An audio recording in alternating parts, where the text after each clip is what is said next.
Emma moved steadily among the clusters of impeccably dressed guests, her plain towel girl uniform a sharp contrast to the shimmering gowns and crisp suits surrounding her. She kept her dark hair tied back in a simple ponytail, avoiding any unnecessary attention as she offered towels with quiet efficiency and refilled water stations at the private tennis club's exclusive fundraiser. The event was alive with bright floodlights, the murmur of polite conversation, and the clinking of champagne glasses. Most guests barely noticed her. One wealthy donor, swirling his glass thoughtfully, commented just loud enough for nearby company to hear, "She's just part of the scenery, isn't she?" A woman beside him chuckled, nodding. "Probably just temp staff." "Did you catch that accent? Likely she doesn't understand a word of what's going on." Emma heard the words but did not respond. She had long ago learned that invisibility was safer and less complicated than explanation. The tennis match progressed with increasing excitement, guests leaning forward in their seats to catch every rally. Suddenly, during a pause, an anguished cry shattered the composed atmosphere. A young boy, the son of one of the prominent donors, clutched his throat and dropped to the grass, his skin flushing an alarming shade of red. The crowd froze, murmurs rising like a tide of uncertainty as the boy's struggle became painfully clear. Panic rippled through the gathering. People looked around urgently, some unsure whether to call for help, others hesitating between action and fear. No one stepped forward. Emma's pulse quickened, but she did not hesitate. Moving swiftly toward the boy, she brushed aside the invisible walls that had kept her quiet all evening. All eyes began to lock on the towel girl who was about to act. The crowd's confusion deepened, voices rising in anxious fragments. "Is someone doing something? Call a doctor," a man yelled, panic threading his tone. A woman gasped beside him, clutching her pearl necklace as she peered anxiously at the boy. Several guests fumbled for their phones, fingers trembling as they dialed emergency services, but the clubhouse's expansive layout made it unclear who would respond first. Security personnel hovered uncertainly nearby, exchanging hesitant glances. No one took the lead. The boy's wheezing grew louder, his face swelling visibly, lips turning a desperate shade of purple. Emma's training surged forward, overriding her usual urge to remain unseen, to blend into the background. She dropped the folded towel quietly into a bin and crossed the short distance with determined strides. "Clear some space," she said firmly, her voice steady despite the sudden rush pounding in her ears. Eyes turned toward her, some curious, others skeptical. A wealthy woman with diamond earrings raised an eyebrow, whispering, "Who does she think she is?" Unbothered, Emma knelt beside the boy, her hands gentle but confident. She assessed swiftly, severe allergic reaction.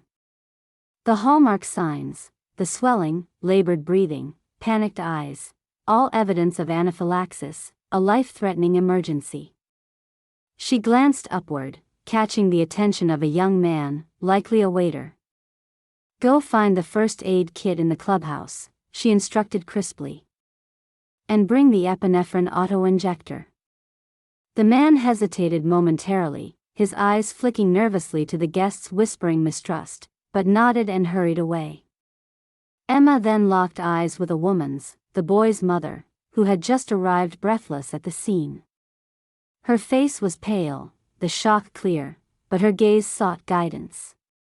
Emma gave a brief nod, signaling she was in control. From the crowd, a low murmur of disbelief emerged. "How can she know what to do?" a man said under his breath. "She's just the towel girl." Yet Emma ignored the murmurs, her focus was total. She understood not all would appreciate a quiet, modest worker stepping forward to command the moment. Minutes felt like seconds as the assistant returned with the first aid kit, panting but determined. Emma reached in without hesitation, fingers brushing over the contents until she found the small pen-like device.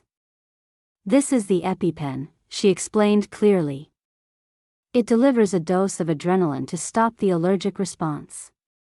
It needs to go right here. She made a swift gesture to the boy's thigh. The assistant's hand trembled, but Emma's calm, unshakable presence steadied him. Together they prepared the boy for the injection.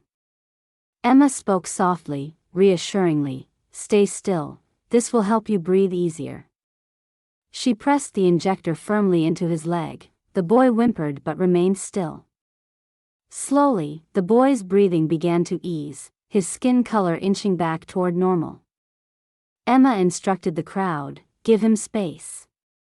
Back up, please." The tense cluster of guests parted, eyes wide as they witnessed an unexpected savior at their feet. She stayed with the boy, hands gently cradling his head, monitoring the rise and fall of his chest, willing his recovery. Minutes later, the sound of sirens sliced through the evening calm. Paramedics burst through the gates, rushing forward with their equipment.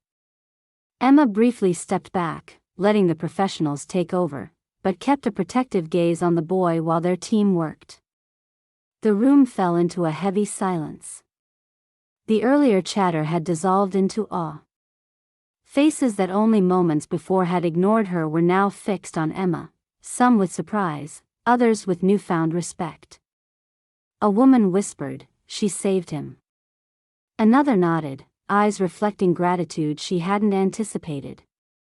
As the child was gently loaded into the ambulance, the boy's mother squeezed Emma's hand, tears streaking down her cheeks. "Thank you," she whispered, voice breaking. Emma offered a small, tired smile but said nothing. Words felt inadequate. Back inside, the event's rhythm was broken, the celebratory mood drained. Some guests shuffled away quietly, others spoke of Emma quietly, as if reluctant to disturb the fragile calm. Security approached her hesitantly, the lead officer nodding once in acknowledgement. "Well done," he said simply. Emma gathered her composure, picked up a fresh towel, and quietly returned to her duties. Though the room still buzzed with the aftermath, she moved among the guests again, this time not invisible but watched.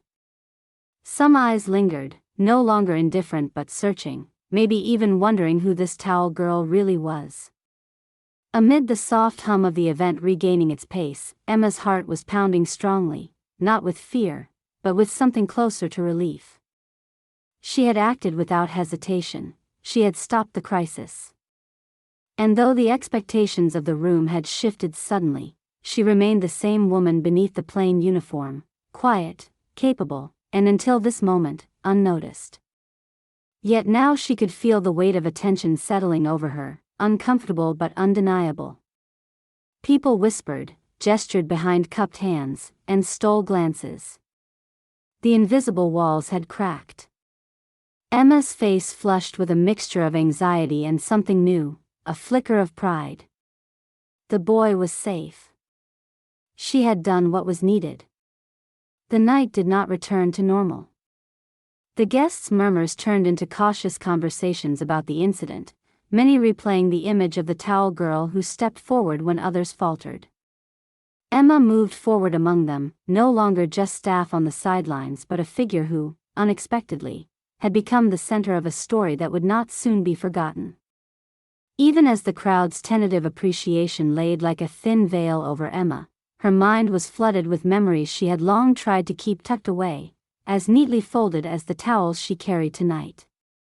The warmth of the tennis club lights faded, and she found herself transported back to a different place in time, one where anonymity was impossible, where every decision could mean life or death. The sterile white walls of the hospital emergency room came alive in her mind. Emma pictured the long nights spent pacing between beds, the anxious faces of patients and families, and the steady rhythm of monitors beeping urgency through her soul. She saw herself in her scrubs, hair pulled back tightly, eyes sharp and focused as she moved through crises with a calm born from countless hours of training. That was the Emma who had once stood at the front lines of emergencies, saving lives with unshaking hands. One memory rose vivid and raw, a frantic winter night when a young man was rushed in, severely injured after a car accident. Emma worked tirelessly, leading the team in triage, administering medications, coordinating care. Despite their best efforts, the man's injuries were too severe. Emma sat beside his mother afterward, her heart breaking with a grief deeper than exhaustion. The loss lingered with her, fracturing her confidence, leaving a shadow that grew heavy with every sleepless night that followed. Following that night, a slow unraveling began. The nurse who had once thrived amid chaos now found herself anxious in its presence, doubting each call, second-guessing every choice. The pain of a life lost on her watch had morphed into a fear too pervasive to ignore. She withdrew from colleagues, stopped answering calls, and eventually made the difficult choice to step away from the job she loved. Years passed in quieter rhythms. Amid the echoes of emergency codes and alarms, Emma's world simplified, focused instead on her young daughter, Lily. A single mother juggling the demands of parenthood with work that paid bills but didn't challenge her skills. Emma took the towel girl job at the tennis club so she could have steady hours. It was honest, low pressure, and allowed her to be available for Lily's needs. The decision was pragmatic, even if it quietly broke her heart. In the evenings after the fundraiser, Emma sat alone in their small apartment, the comforting hum of the city outside. There were moments she allowed herself to thumb through nursing books or watch videos on emergency techniques, rekindling a spark she feared had dimmed forever. She longed to feel that control again, the commanding calm that had once defined her. But fear lingered like a slow tide, pulling her back beneath the surface. Emma's past wasn't just professional, it was deeply personal. Linda, her closest friend and fellow nurse, had been a lifeline during those years of turmoil. Scenes unfolded of their late-night talks, words of encouragement, and shared tears when Emma doubted herself most. Linda's unwavering faith in Emma's abilities reminded her of the strength buried beneath the self-doubt.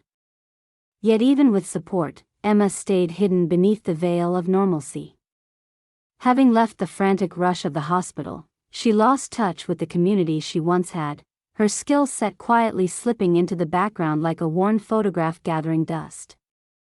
She was part of a world now beyond her reach, a world where new paramedics trained and thrived, where Emma's own ambitions seemed like distant memories. The tennis club event brought all this back in sharp relief. Her mind flicked to the boy on the grass, struggling to breathe, and the surge of instinctive action she'd felt then. Emma realized that beneath the quiet towel girl facade, her training and experience had never left her. They had been waiting, dormant but ready, for the right moment. As her thoughts drifted, she recalled moments of solitude balancing work and motherhood, early mornings packing Lily's lunch, evenings reading bedtime stories by dim light. Simple routines punctuated by sacrifice, by the knowledge that her path was a steady compromise between dreams and reality. Emma felt both a sting and a gentle warmth at the memory of the fundraiser night's chaos, a collision of everything she was and everything she had set aside. The frightened crowd, the collapsed boy, and her swift decisions had rekindled something in her that she had believed lost. The courage and skill had never disappeared, they had simply been waiting for her to claim them again. She embraced a quiet resolve as the flashbacks faded. Emma was no longer the woman who silently passed through the tennis club's elegant halls unnoticed. She was the nurse who had saved a life, a mother who fought fiercely for her daughter's future, a woman ready to face what came next. With the echo of the night's events stirring inside her, Emma allowed herself a moment of hope, a fragile, flickering conviction that this night might mark the turning point she so desperately needed. The next morning, the tennis club's elegant halls felt different. Word had spread about the towel girl who had stepped into a crisis with swift, decisive action, a story unlike the usual gossip about fashion choices or charity pledges.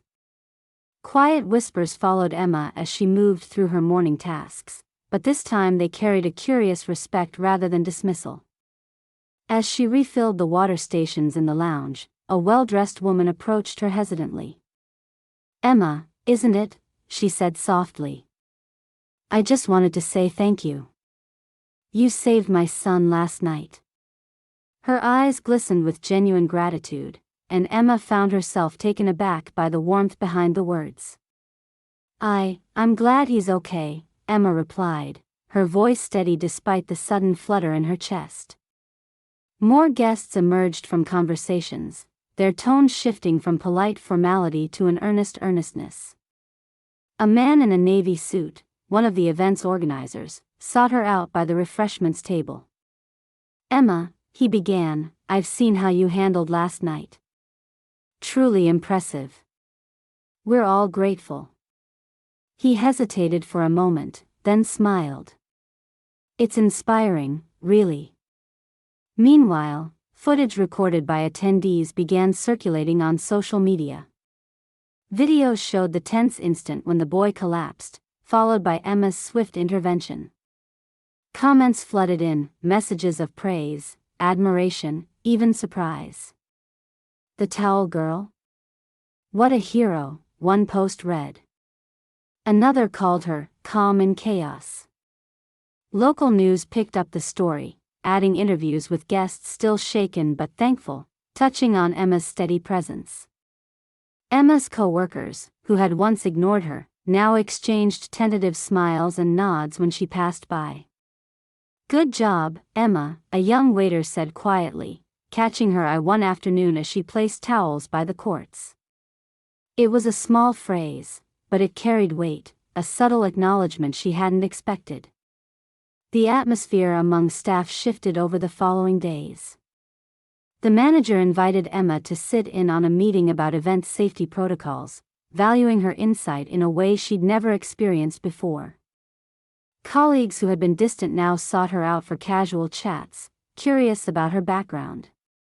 Emma sensed their growing awareness that the quiet woman they'd overlooked held a story worth knowing. Guests who lingered at the club after tournaments began greeting her politely, some offering gentle nods, others actually stopping to say hello. It was a transformation that unsettled and warmed Emma in equal measure, a reminder that recognition was a currency she had rarely received but now found surprisingly reassuring.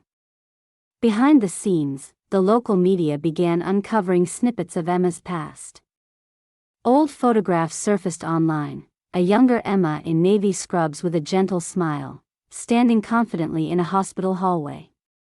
Archived interviews from charitable medical campaigns showed her speaking passionately about emergency care and community support. Social media threads connected her to hospitals across the city, evoking respect and curiosity. Strangers reached out through messages and comments, sharing stories of their own experiences with allergic reactions and emergency responders. Some invited her to community health events, hopeful she might speak or demonstrate first aid skills. The unexpected attention pushed at the edges of Emma's comfort zone, challenging the quiet life she had settled into but couldn't deny. Despite the growing visibility, Emma remained grounded. She still returned home each evening to her apartment where Lily played and laughed, the simple joys that reminded her why she kept going. Yet the contrast between her humble current job and the re-emerging respect could not be ignored. One afternoon, as she sat sipping coffee during a rare break, Emma found herself scrolling through the rapidly expanding online pages about her. The glowing comments, the surprising admiration, they stirred a yearning she hadn't acknowledged for a long time. The ability she had once thought lost was rediscovered not only by others but by herself. She thought about Linda, her lifelong friend, who had always believed in her. Emma picked up her phone and sent a quick message, "We need to talk. I think this is the moment." Moments later, a reply came, "I'll be there. Proud of you." Emma's world was shifting, her past and present converging in a way that felt both daunting and hopeful. The invisible towel girl was no longer invisible. The quiet nurse who had retreated from her calling was beginning to remember the power she carried within herself. The fundraiser had ended, but for Emma, a new story was just beginning, a story recognized not just by whispers in the hallways but by voices raised in thanks, respect, and the promise of what might come next. Weeks had slipped by since the night Emma's quiet intervention became the unnoticed center of that private tennis club fundraiser. The days that followed brought an unexpected ripple of attention and invitations, each more daunting and promising than the last. Emma navigated this new tide carefully, balancing the steady life she had built with Lily and the flicker of a future she had long thought closed. One bright morning, a call arrived that stirred something deep within her. The voice on the other end belonged to Mark, a senior paramedic she'd known briefly during her years in the hospital emergency department. "Emma, I've been hearing a lot about you," he said warmly, a hint of excitement in his tone. "The folks at the club passed along your contact. There's an opening in our elite emergency response refresher program. It's designed for medics like you, with experience, who want to rejoin the field. I wanted to offer you the spot." Emma felt a swirl of emotions, gratitude, fear, hope, and doubt weaving together like an intricate tapestry. The program was a chance to reclaim a part of herself she had left behind, yet the memories of that painful night when she had faltered weighed heavily. "I'm honored, Mark," she replied cautiously. "I'll have to think it over." In the days that followed, Emma wrestled with her hesitation. The comfort of her current routine, the quiet hours at the tennis club, the bedtime stories and morning pancakes with Lily, pulled her back. But so did the encouragement echoing from the many messages she'd received from strangers and old colleagues alike, reminding her of the strength she had once wielded. It wasn't just a skill, it was a part of her identity. A weekend visit from Linda sealed the growing resolve. They sat together in Emma's modest kitchen, the sunlight spilling over notes and brochures for the course. Linda's eyes shimmered with pride. "Emma, you helped save a life when others froze. That's who you are. This is your chance to step back into a role that needs you, and that you've earned." Emma nodded, the weight of uncertainty easing. "I want to do this for Lily," she whispered. "To show her that fear won't dictate the choices we make." When she called Mark back to accept, his cheerful relief was contagious. "Welcome back, Emma. We're lucky to have you." The first days of the program tested her resolve. The modern training facility was bright and busy, filled with familiar faces and new voices. For a moment, she felt the old nerves flutter, but the steady foundation of knowledge beneath her fingers smoothed the way. The drills, lectures, and simulations rekindled the confidence she had feared lost to time. Emma worked tirelessly, each success building momentum. Instructors noticed her calm under pressure and the clarity in her commands. Classmates sought her advice during practical exercises. Slowly, the gap between who she was and who she had been began to close. The compassion that had always driven her care was stronger than ever. Outside the classroom, life balanced with renewed richness. After long shifts, Emma returned to Lily's laughter and warm hugs, the anchor grounding her journey. The acceptance she felt in her community, among friends, co-workers, and even the guests at the tennis club, fueled her purpose. Months later, Emma stood in fresh paramedic scrubs before a bright window, the morning light filtering in like a quiet promise.